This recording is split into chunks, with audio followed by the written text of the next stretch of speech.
For the sake of argument, let's say it's 5,000 calories sitting in this Petri dish.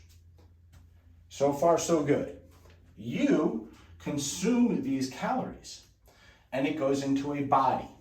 Now, we don't know if the body is male or female. We don't know what its hormones look like. We don't know how much muscle is on it. We don't know what its thyroid function is. We don't know a whole bunch of things.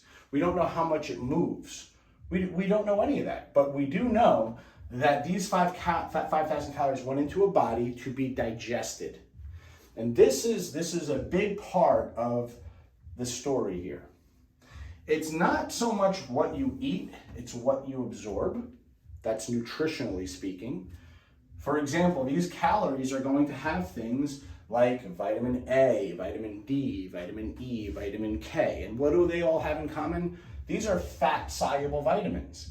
And in order to absorb fat-soluble vitamins, your body has to be able to do certain things in order to absorb those nutrients, okay? So if you cannot break those things down via the bile in your body, via certain pancreatic enzymes, then you're not going to benefit from these fat-soluble vitamins. Is this beginning to make sense to some degree?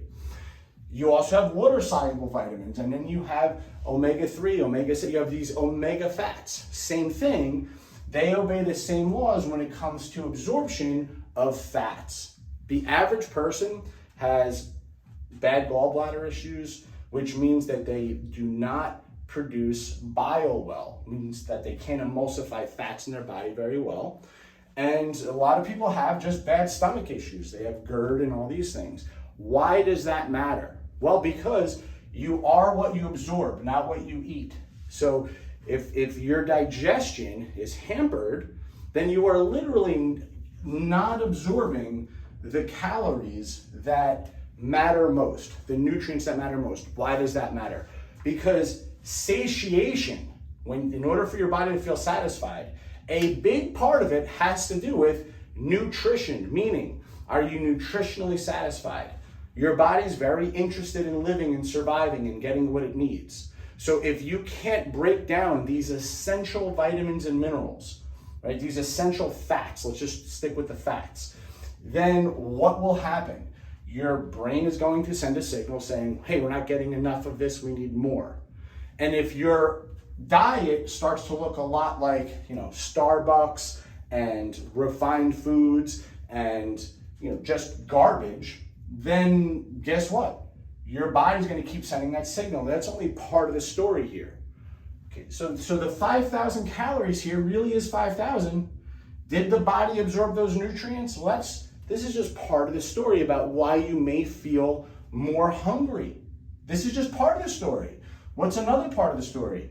Well, I just described highly refined foods. Food companies, I do a whole large seminar on this. Food companies are very interested in getting you to overeat their product. It's literally a chemistry to it. There are books written about this. In the UTC manual, I reference those books and their authors. There's a book called Sugar, Salt, Fat that I highly recommend people read, and it explains what food companies do in order to get you to eat more.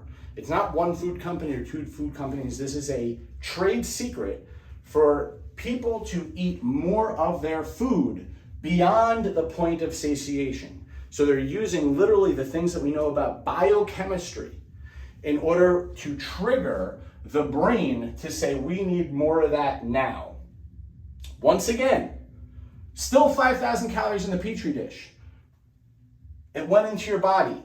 But are you starting to appreciate how and why the signaling of what you're eating is misconstrued? Either you're not absorbing it or you're eating foods that make you want to eat more. Again, this is just part of the story, but are you starting to see that this is what an answer begins to look like, a real answer?